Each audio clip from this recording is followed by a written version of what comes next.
Hello everyone. विद्यास्त्र एक बार फिर स्वागत करता है मेरे देश के गौरव, भविष्य के डॉक्टर्स, इंजीनियर, साइंटिस्ट यानी मेरे प्यारे बच्चों का, जो कि देश को नई ऊंचाइयों तक पहुंचाएंगे। तो प्यारे बच्चों, आज हम एक बड़े मजेदार अंदाज में और बहुत ही आसान सी भाषा में सीखने वाले हैं लॉ ऑफ कंजर्वेशन ऑफ मास। तो एकदम पूरी तरह से कॉन्सेंट्रेट होकर सारी चीज़ों को दूर कर कर इस कॉन्सेप्ट को समझें बड़ी आसान सी भाषा में। ठीक है, तो चलो शुरू करते हैं हम हमारा कॉन्सेप्ट को। Law of conservation of mass. This video explains the law of conservation of mass in details, along with its definition, explanation, derivations, examples, and the applications. It designs for class 9 to 12 students and for those preparing for the competitive exams like the NEET and the JEE. ये video पूरा 9 से 12 और competitive exam के preparation करने वाले aspirants 9 NEET और JEE वालों के लिए तैयार किया गया है। तो हम शुरू करते हैं हमारे कॉन्सेप्ट्स को, जो सबसे पहले शुरू होता है डेफिनेशन के साथ। लॉ ऑफ कंजर्वेशन ऑफ मास, जैसे कि नाम से ही क्लियर है प्यारे बच्चों, लॉ ऑफ कंजर्वेशन ऑफ मास नाम में ही क्लियर है कि हम यहाँ पर कंजर्व करना चाह रहे हैं किसी चीज को। क्या करना चाह रहे हैं? कंजर्व। कंजर्व मतलब होता है सुरक्षित करना चाह रहे हैं। यहाँ पर उसके मास में किसी भी तरह का कोई चेंजेस नहीं आने वाला है। ठीक है, तो लॉ ऑफ कंजर्वेशन ऑफ मास को हम इस तरह से डिफाइन कर सकते हैं कि law of conservation of mass states that mass neither be created nor be destroyed in the chemical reactions. मास न तो बनाया जा सकता है न ही डिस्ट्रॉय किया जा सकता है पूरी केमिकल रिएक्शन में। ठीक है, total mass of the reactants is always equal to the total mass of the product. In simple terms we can say that कि mass of reactant हमेशा इक्वल होगा mass of product के। इतना simple है कि जितना मास आपने रिएक्टेंट में लिया था उतना ही मास आपका प्रोडक्ट में होगा। इसे ही हम बोल रहे हैं law of conservation of mass. इसका एक्सप्लेनेशन अगर हम देखें तो this law was first formulated by the Antoine Lavoisier in 1789। सबसे पहले इन्होंने इस बात को बताई थी। इस लॉ के अकॉर्डिंग ये कहा जाता है कि ड्यूरिंग एनी फिजिकल और the chemical during any physical or the chemical changes, total mass of the system remains constant. System का जो टोटल मास है, जो टोटल मास है सिस्टम का, वो हमेशा क्या रहेगा? कांस्टेंट रहेगा। उसमें किसी भी तरह का कोई चेंजेस नहीं आना है। सिस्टम का मास हमेशा क्या रहेगा? कांस्टेंट रहेगा। इवन दो द सब्सटेंस में चेंज देयर फॉर्म्स और द कंपोजिशन। सब्सटेंस चाहे या रिएक्टेंट जो हमने लिया है वो चाहे उसकी कंपोजिशन को चेंज कर ले, उसके फॉर्म को चेंज कर ले, हो सकता है कि वो एक फॉर्म से दूसरे फॉर्म में कन्वर्ट हो जाए। When the chemical reactions occurs, the atoms neither be created nor destroyed. ये हमारे लिए बहुत इंपॉर्टेंट पॉइंट है जिसको हमें समझना चाहिए कि जब भी किसी केमिकल रिएक्शंस की बात करती है तो एटम जब पार्टिसिपेट करते हैं केमिकल रिएक्शंस में, तो वो क्या होंगे कि कभी भी हम उनको जनरली डिस्ट्रॉय नहीं कर सकते हैं। किसी भी केस में हम उनको डिस्ट्रॉय नहीं कर सकते हैं। उनके न ही उनको हम क्रिएट कर सकते हैं, न ही उनको हम बना सकते हैं। एक्चुअल में होता क्या है केमिकल रिएक्शंस में? केमिकल रिएक्शंस में रीअरेंज होने का काम होता है। क्या होता है? रीअरेंज होने का काम होता है। केमिकल रिएक्शन जब भी होती है तो एटम्स आपस में एक दूसरे को रीअरेंज करके नया प्रोडक्ट बनाने का काम कर रहे होते हैं। इसी को तो हम बोल रहे हैं कि reactants together form the product. तो प्रोडक्ट बनने में और रिएक्टेंट बनने में एटम्स रीअरेंज हो रहे हैं, उनका मास चेंज नहीं हो रहा है। यही हमारे पास में लॉ ऑफ कंजर्वेशन ऑफ मास है। Since the total number of each type of the atoms remains the same before and after reaction, total mass also remains unchanged. क्योंकि नंबर ऑफ एटम्स हमारे लिए इंक्रीज नहीं हुए। इंक्रीज अगर हो जाते number of atom तो हमारे लिए हम ये कह सकते थे कि लॉ मास हमारा क्या हो रहा है? बढ़ रहा है। जैसे एग्जाम्पल से हम समझते हैं तो और अच्छे से समझ में आएगा। एग्जाम्पल में हम यूं समझें कि हमने अगर कोई सा फॉर्मेशन ऑफ वाटर करना है, ये एक एग्जांपल ले रहे हैं। फॉर्मेशन ऑफ वाटर में एज वी नो दैट कि hydrogen and the oxygen are required to develop the water. ठीक है, यहाँ पर थोड़ा सा बैलेंसिंग इक्वेशन चेंज है। यहाँ पर 1/2 हम कर सकते हैं कि 1/2 ऑक्सीजन इज रिक्वायर्ड। ठीक है, या हम इसकी कंपोजिशन को और ज़्यादा बढ़ा सकते हैं, है ना? और ज़्यादा बढ़ा सकते हैं मतलब हम रिक्वायर्ड नंबर ऑफ एटम्स हम इंक्रीज कर सकते हैं। अगर हम ऑक्सीजन, क्योंकि बैलेंसिंग भी होना जरूरी है ना, हम डायटोमिक फॉर्म में लिखते हैं गैसेस को एज वी नो। कि हमेशा गैसेस डायटोमिक फॉर्म में लिखी जाती है। अब डायटोमिक फॉर्म में लिखी जा रही है तो इसका मतलब हम उसे बैलेंस अगर करना चाहेंगे तो हम उसको इस तरीके से बैलेंस कर सकते हैं। तो हमारे पास में required number of atoms clear हो जाएंगे। ठीक है। सो हमें ये पता हो कि हम एक केवल वाटर की कंपोजिशंस की बात कर रहे हैं। ठीक है। तो मैंने आप यहाँ पर आप इसको देखें कि सिंगल वाटर के लिए अगर बात कर दे तो वाटर की जनरली जो कॉम्बिनेशन से बनने वाली जो चीज़ें होती है वो हमारे पास में जो मास निकल कर आता है वो कितना निकल कर आता है उसे हमें कैलकुलेट करना है यहाँ पर। ठीक है। कैसे कैलकुलेट करेंगे कि आपको पता होना चाहिए कि hydrogen is having one mass of atom. Hydrogen का जो एटॉमिक मास होता है वो कितना होता है, वन होता है। Okay. In the same way oxygen का जो एटॉमिक मास होगा वो होगा कितना, 16। हम मास की बात कर रहे हैं, एटॉमिक नंबर की बात नहीं कर रहे हैं ना। हाइड्रोजन में जनरली एटॉमिक नंबर भी वन होता है, मास भी वन होता है। ऑक्सीजन में एटॉमिक नंबर होता है 8 और मास होता है 16। ओके। तो यहाँ पर here we are taking the 4 atoms of hydrogen. यहाँ पर जो हमने हाइड्रोजन लिए हैं बैलेंस किया है ना, बैलेंस किया है, दैट्स वाई हम कह रहे हैं। तो हमें पता हो कि यहाँ पर हमने 4 एटम्स ऑफ हाइड्रोजन ले रखे हैं, यहाँ पर 2 एटम्स ऑफ ऑक्सीजन ले रखे हैं। तो ये पोर्शन जो हमारा कहलाता है वो हमारे लिए कहलाता है क्या, रिएक्टेंट्स। ये क्या कहला रहा है, रिएक्टेंट्स कहला रहा है। और इधर ये टुगेदर, ये कॉम्बिनेशन रिएक्शन का एग्जांपल हो सकता है। यहाँ पर जब चीजें बनी तो वाटर बन गया, दो अलग अलग गैसेस थी हमारे पास में, हाइड्रोजन एंड ऑक्सीजन, उनको हम जनरली मिलाकर वाटर बना रहे हैं। तो वाटर यहाँ पर बना, ये हमारे लिए प्रोडक्ट जोन है। ये बना हमारे लिए वो क्या है, प्रोडक्ट है। तो आप देखें कि यहाँ पर मास हमारे पास में वन था, वन एटम का। हमारे पास में total number of hydrogen atoms अगर बात करें तो कितने एटम्स हैं, 4 हैं। तो उनका मास कितना हो जाएगा, 4 एटम्स का मास हो जाएगा यहाँ पर 4। In the same way oxygen के लिए अगर बात करें तो ऑक्सीजन के लिए हमारे पास में वन एटम है और वन एटम का ऑक्सीजन का मास होता है 16। ओके, 16 है। तो अब आप देखेंगे यहाँ पर हमने बैलेंस करने में ऑक्सीजन को हमने बाई 2 मल्टीप्लाई किया है।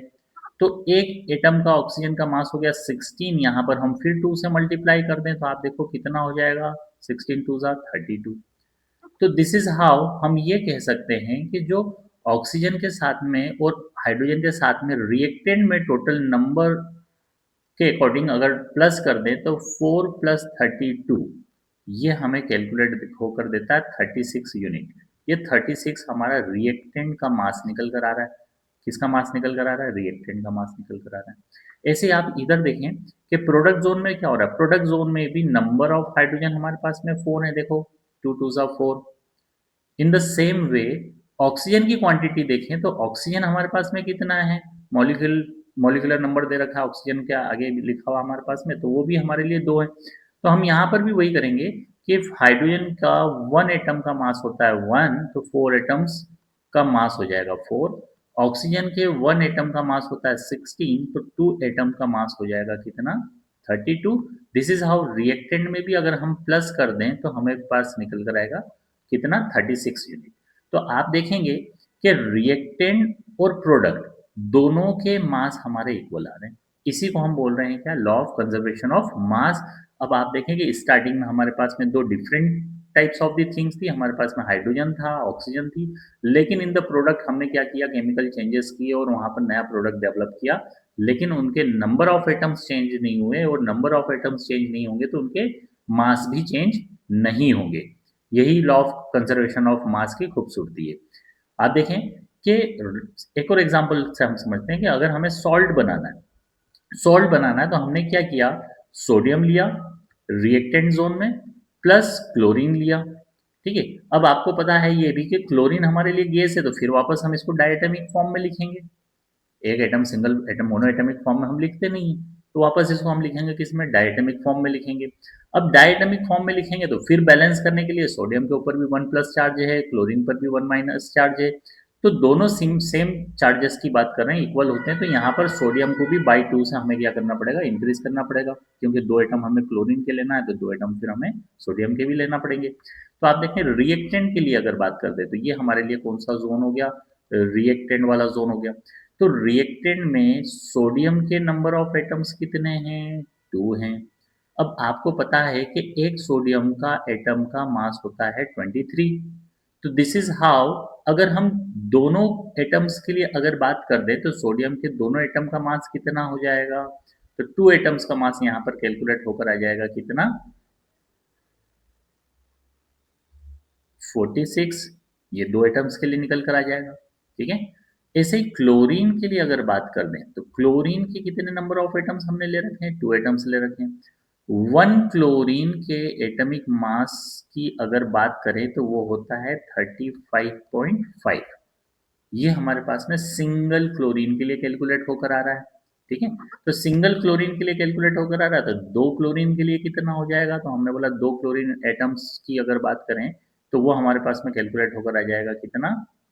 71।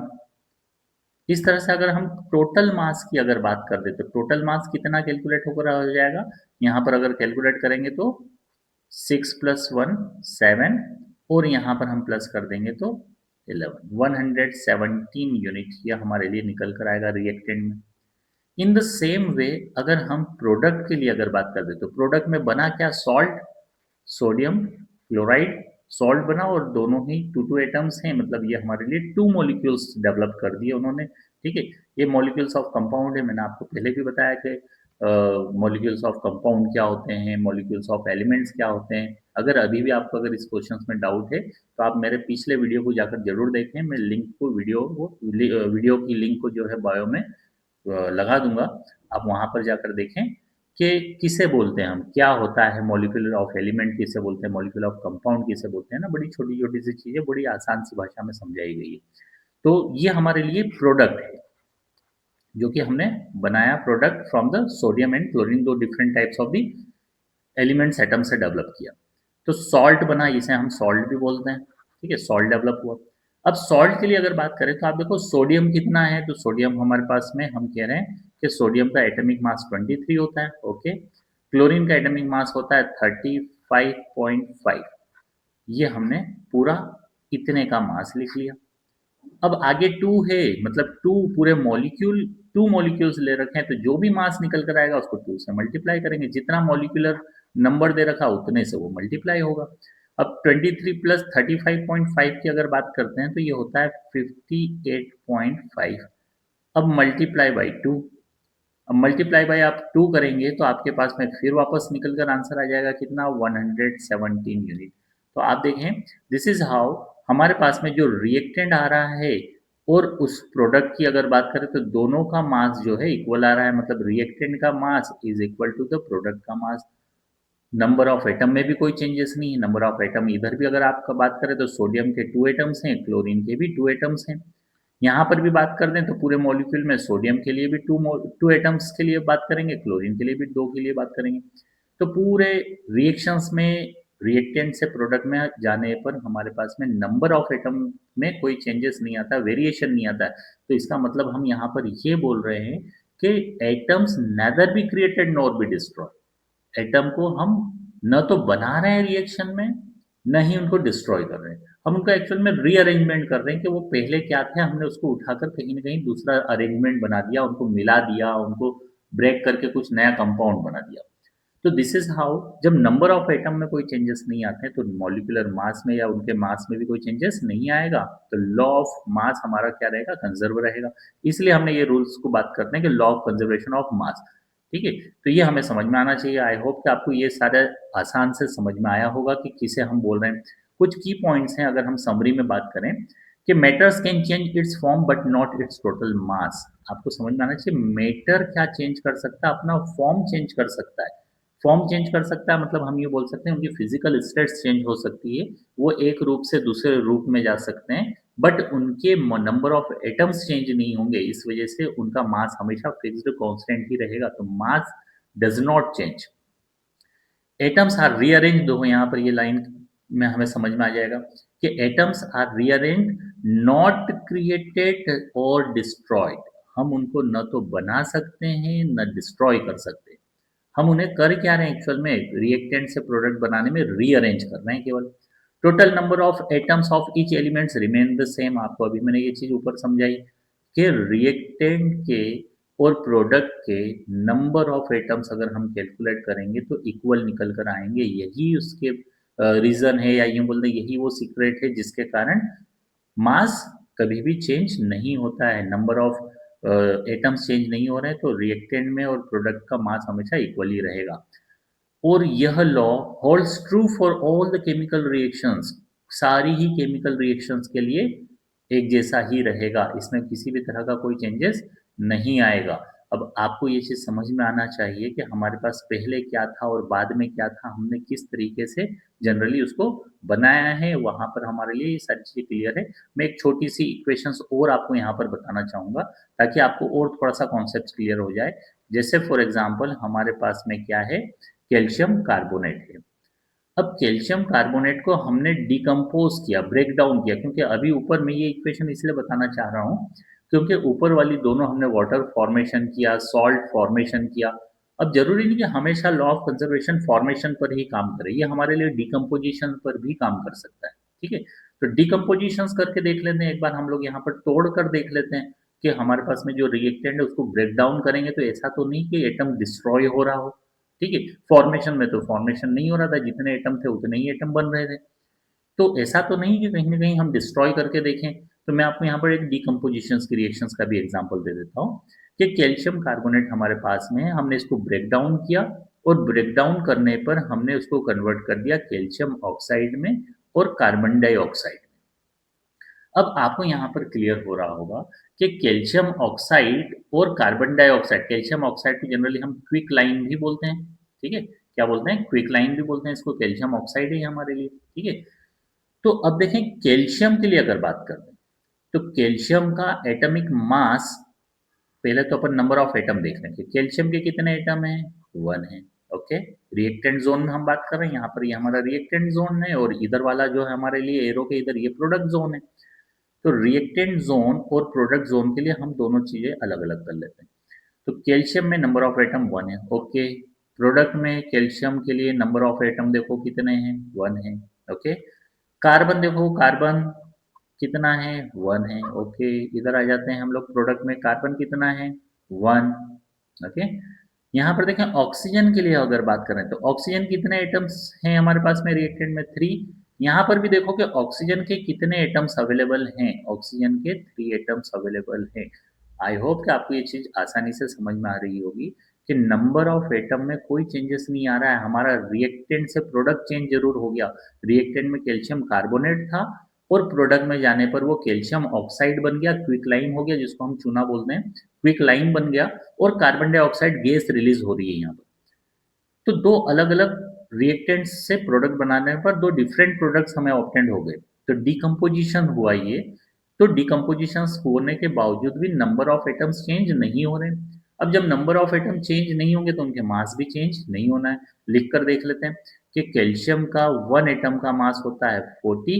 ठीक है, तो ये 40 कैल्शियम का हो गया।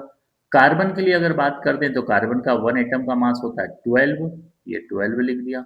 ऑक्सीजन के लिए अगर बात कर दें तो ऑक्सीजन के एक सिंगल एटम का जो मास होता है वो होता है 16 होता है। तो यहाँ पर 3 एटम्स हमने ले रखे हैं, उन 3 एटम्स का मास हम करके कैलकुलेट करके देख लें कितना आएगा।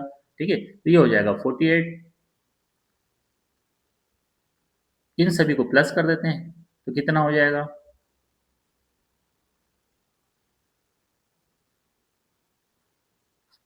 देखो प्लस करके देखें सही है, यानी 40 40 80 80 प्लस 20 100, ये 100 यूनिट हमें कैलकुलेट होकर आ रही है।